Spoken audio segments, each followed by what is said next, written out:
ಕರಾಖಂಡಿತವಾಗಿ ಹೇಳ್ತಾ ಇದ್ದೀನಿ, ಬೆಂಗಳೂರಿನಲ್ಲಿ ನಡೀತಾ ಇರ್ತಕ್ಕಂಥ ಗೋಹತ್ಯೆಯನ್ನು ನೀವು ತಡಿಲಿಲ್ಲ ಅಂತ ಅಂದ್ರೆ ನಾವು ಬಹಳ ದೊಡ್ಡ ಮಟ್ಟದಲ್ಲಿ ಅದಕ್ಕೆ ಹೋರಾಟವನ್ನು ಮಾಡಬೇಕಾಗುತ್ತೆ.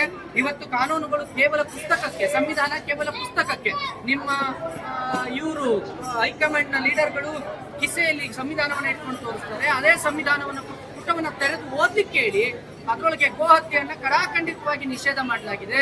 ಜಾನುವಾರು ಸಾಗಾಣಿಕೆ ಮಾಡಬೇಕಾದ್ರೆ ಅದಕ್ಕೆ ನಿಬಂಧನೆಗಳನ್ನ ಹೇರಲಾಗಿದೆ.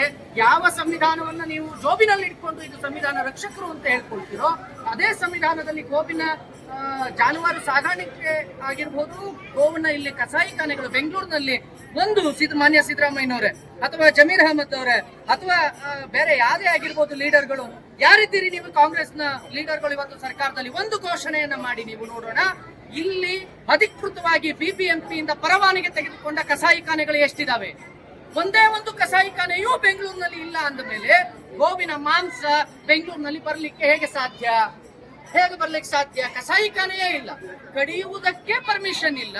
ಹಾಗಾದ್ಮೇಲೆ ಗೋಮಾಂಸ ಹೇಗೆ ಬರುತ್ತೆ? ಪ್ರತಿ ಹೋಟೆಲ್ಗಳು ಇವತ್ತು ಬೀಫ್ ಹೋಟೆಲ್ಗಳಾಗಿರ್ಬೋದು, ನಾವು ಈಗಾಗಲೇ ಅನೇಕ ಕಡೆ ಪಟ್ಟಿ ಮಾಡಿ ಇಟ್ಟಿದ್ದೇವೆ.